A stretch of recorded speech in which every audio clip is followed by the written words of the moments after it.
الحمد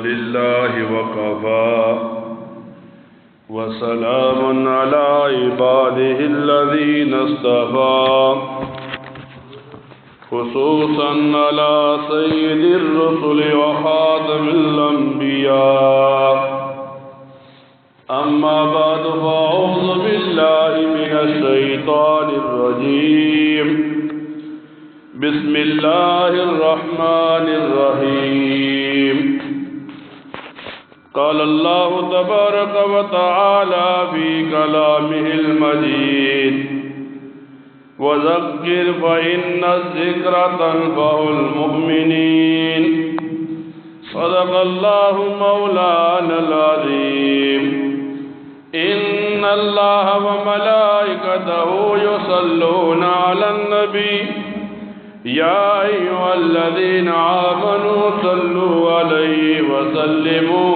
تسليما اللهم صل على محمد وعلى آل محمد كما صليت على إبراهيم وعلى آل إبراهيم إنك حميد مجيد اللهم بارك على محمد وعلى آل محمد كما باركت على إبراهيم وعلى آل إبراهيم إنك حميد مجيد۔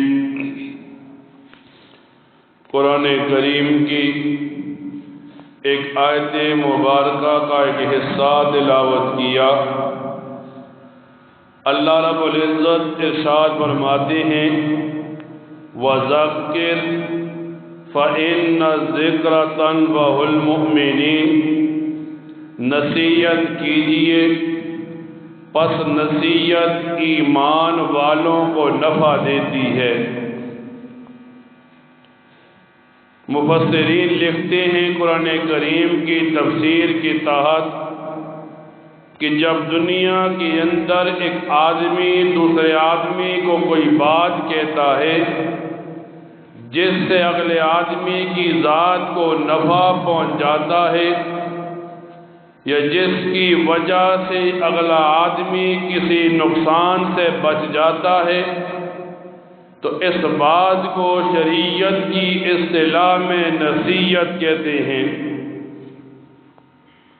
حکیم الامت حضرت مولانا اشرف علی تھانوی لکھتے ہیں جب آدمی کسی بندے کو نصیحت کرتا ہے تو اگر جس کو نصیحت کر رہا ہے اسے فائدہ نہیں بھی پہنچتا لیکن نصیحت کرنے والے کو نفع پہنچ جاتا ہے۔ مثال کے طور پر فرماتے ہیں ایک آدمی کسی دوسرے کو نماز پڑھنے کی نصیحت کرتا ہے تو اب نصیحت کرنے والا اپنے دل و دماغ میں یہ بات بٹھاتا ہے جب میں اسے نماز کا کہہ رہا ہوں تو پہلے میں خود نماز پڑھنے کی کوشش کروں۔ تو فرماتے ہیں نصیحت کرنے والے کی ذات کو نفع ضرور ملتا ہے۔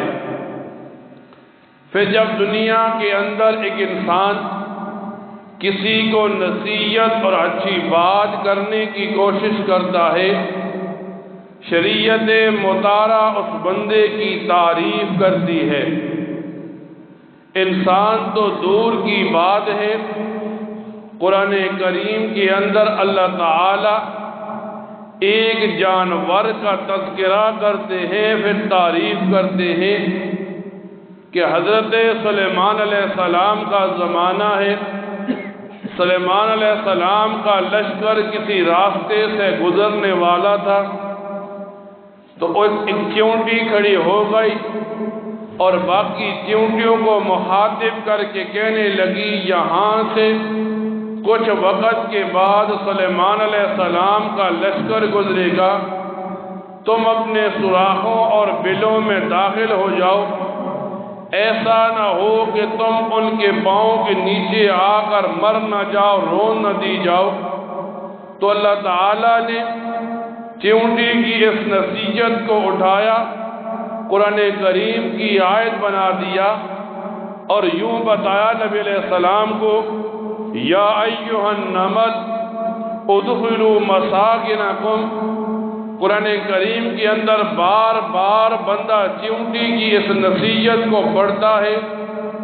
علماء لکھتے ہیں کہ اللہ تعالیٰ نے یہ بات اس لیے نقل کی کہ چیونٹی انسان نہیں بھی تھی، اس لیے یہ بات نقل کی سب سے چھوٹی مخلوق ہونے کے باوجود جب اس نے اپنے ارد گرد لوگوں کی خیر خواہی چاہی تو اللہ تعالیٰ نے اس کی تعریف کے لیے قرآن کریم کی آیت بنا دی۔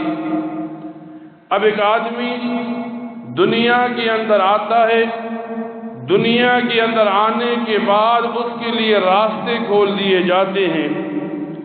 حضرت عثمان غنی نبی کریم صلی اللہ علیہ وسلم کے دور داماد ہیں، مسلمانوں کے تیسرے خلیفہ راشد ہیں۔ وہ فرماتے ہیں جب ایک مومن مسلمان دنیا میں آتا ہے تو 6 غم مسلمان کے ساتھ لگا دیے جاتے ہیں اور یہ غم اس کے ساتھ موت تک چلتے رہتے ہیں۔ حضرت عثمان غنی فرماتے ہیں پہلا غم اس کے ساتھ یہ لگتا ہے کہ آل و عیال ذکر الہی سے غافل نہ کر دے، کہ ایک آدمی اپنے گھر والوں میں اتنا زیادہ رچ بس نہ جائے کہ وہ اللہ تعالیٰ کی یاد سے غافل نہ ہو۔ اللہ تعالیٰ قرآن کریم میں ارشاد فرماتے ہیں یا ایھا الذین آمنوا لا تلہکم اموالکم ولا اولادکم عن ذکر اللہ، کہ اے ایمان والو تمہیں تمہارا مال اور تمہاری اولاد ہلاک نہ کر دیں کہ تم اللہ تعالیٰ کی یاد سے غافل ہو جاؤ۔ یہ یوں ارشاد فرمایا یا ایھا الذین آمنوا ان من ازواجکم و اولادکم عدو لکم، یعنی تمہاری مال اور تمہاری اولاد تمہاری دشمن ہے۔ اب ایک آدمی جب دنیا میں آتا ہے کبھی وہ بیٹا بن جاتا ہے، کبھی خامن بنتا ہے، کبھی بھائی بنتا ہے، کبھی والد بن جاتا ہے، لیکن شریعت مطالعہ اسے سکھاتی ہے جتنے حقوق گھر والوں کے ہیں اتنے حقوق گھر والوں کو دینے ہیں، اور جتنے حقوق اللہ تعالیٰ اور اس کے رسول کے ہیں ان حقوق کو بھی ادا کرنا ہے۔ مثال کے طور پر ایک بندہ نماز پڑھتا ہے، زکوٰۃ ادا کرتا ہے، حج کرتا ہے، رمضان کے روزے رکھتا ہے، گویا یہ اللہ تعالیٰ کے جو حقوق لازم تھے یہ انہیں ادا کر رہا ہے، لیکن ان میں سے کسی ایک حق کو بھی اگر وہ چھوڑتا ہے گویا وہ اپنے آپ کو ہلاکت کے دہانے پر لا رہا ہے۔ پھر فرماتے ہیں دوسرا غم یہ کہ اس انسان کو دنیا آخرت سے غافل نہ کر دے۔ اب فرماتے ہیں قرآن کریم میں اللہ تعالیٰ فرماتے ہیں وَمَا الْحَيَاةُ الدُّنْيَا إِلَّا مَتَاعُ الْغُرُورِ، کہ دنیا کو انسان کو دنیا میں صرف اس لیے بھیجا جاتا ہے کہ یہ انسان آخرت کی تیاری کرے۔ آج ہم جب دنیا میں آتے ہیں ہم دنیا میں یوں لگ جاتے ہیں گویا ساری زندگی ہم نے یہاں رہنا ہے، پھر ہم یہاں اچھائیاں کم کرتے ہیں برائیاں زیادہ کرتے ہیں، لیکن جب موت کا وقت آتا ہے پھر ہم لاچار پڑے ہوتے ہیں، بے بس پڑے ہوتے ہیں، فرشتے روح کو کھینچ رہا ہوتے ہیں، اب اولاد بھی انسان کو نہیں بچا سکتی۔ تو فرمایا اس وجہ سے کہ یہ دنیا اسے آخرت سے غافل نہ کر دے۔ فرماتے ہیں تیسرا یہ شیطان اس کے اعمال کو باطل نہ کر دے۔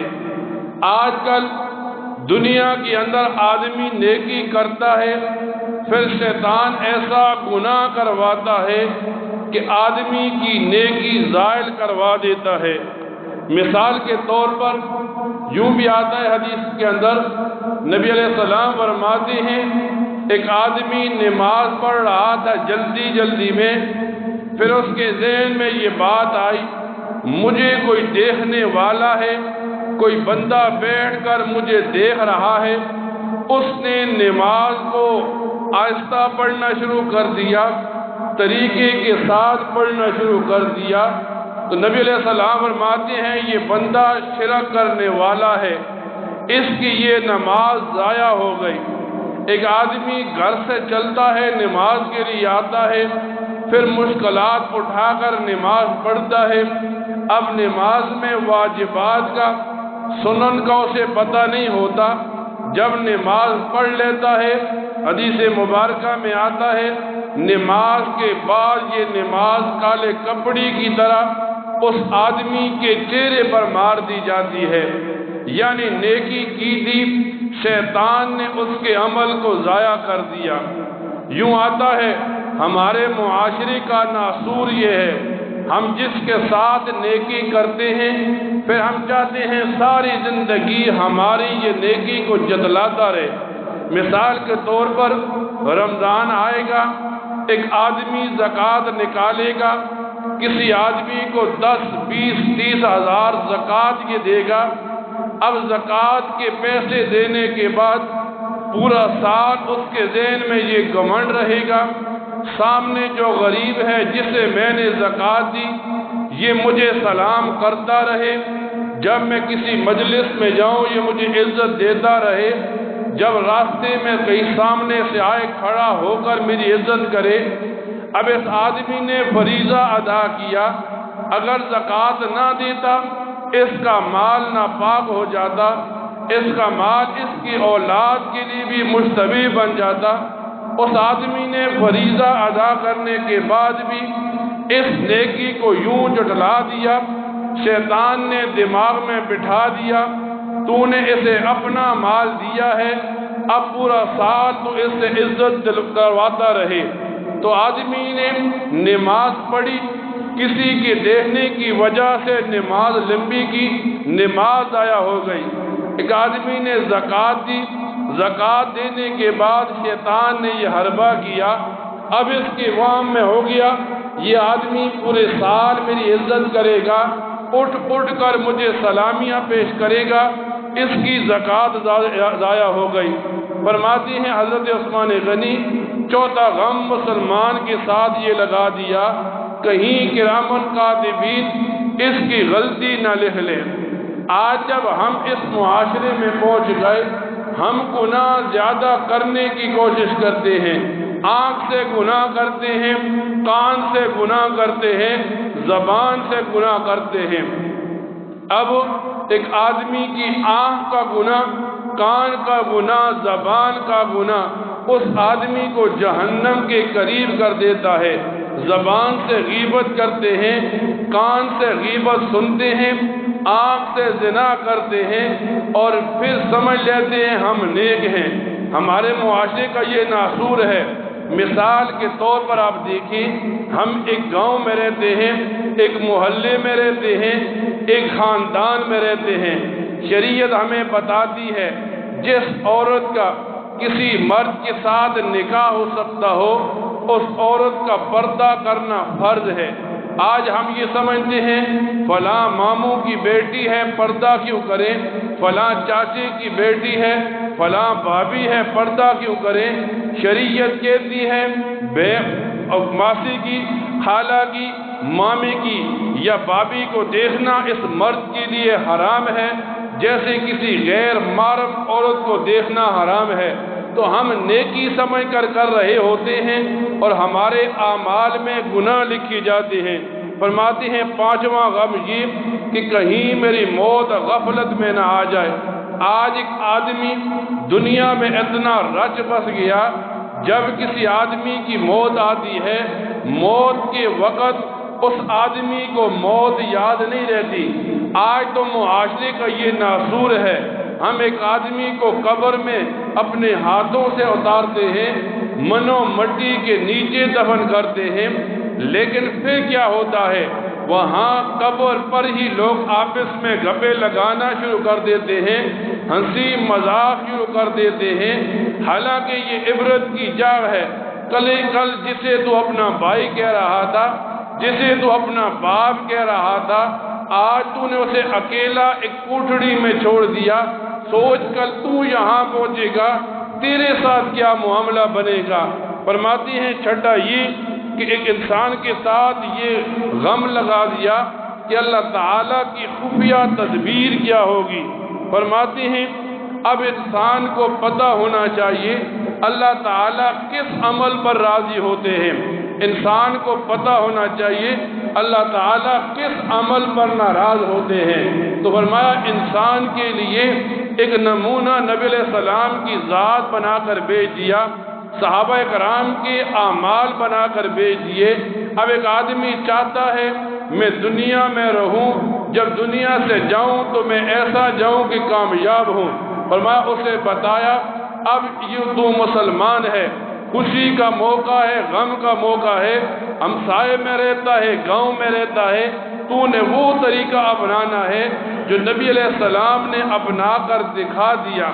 آج لوگوں کو جب نبی علیہ السلام کی زندگی پڑھ کر سنائی جاتی ہے، لوگوں کو زندگی گزارنا مشکل نظر آتی ہے۔ کیوں؟ فرماتی ہیں انسان نے اتنا زیادہ شیطان کی تابعداری کر لی کہ اب اگر اسے بتایا بھی جاتا ہے شریعت میں یہ حلال ہے یہ حرام ہے تو اس انسان کی دماغ میں یہ بات نہیں بیٹھتی۔ اس وجہ سے آج ہم اس مقام پر کھڑے ہیں جہاں آدمی چاہتا ہے میری مرضی کا دین ہو، میری مرضی کی شریعت ہو۔ جب انسان اپنی مرضی کی شریعت چاہتا ہے پھر وہ رحمان کے طریقوں کو چھوڑ دیتا ہے، پھر وہ شیطان کے طریقوں پر چل پڑتا ہے، پھر ایسا ہوتا ہے وہ غم اور خوشیاں زندگی گزار کر جا رہا ہوتا ہے، مرنے کے قریب ہوتا ہے۔ جن کے لیے گناہ کیے تھے وہ اس کے مرنے پر غم نہیں کرتے، خوشیاں کرتے ہیں۔ چلو ہمارا باپ مر گیا، اب ہمیں زمینیں ملیں گی، ہمیں جائیداد ملے گی، ہمیں مال ملے گا۔ اب فرماتی ہیں اگر حلال طریقے سے کمایا تھا، شریعت کے مطابق اولاد کی پرورش کی تھی، جب یہ آدمی دنیا سے جا رہا ہوگا یہ جو پیچھے آدمی ہوں گے وہ رو رہے ہوں گے اور یہ خوشی سے اپنا ٹھکانہ جنت کا مانگ رہا ہوگا۔ جب یہ قبر میں پہنچے گا اب یہ قبر اس کے لیے جنت کا نمونہ پیش کر رہی ہوگی۔ اللہ تعالیٰ سے دعا کیا کریں اللہ تعالیٰ ان باتوں کو سننے کے بعد ان پر عمل کرنے کی توفیق عطا فرمائے۔ وآخر دعوانا الحمدللہ رب العالمین۔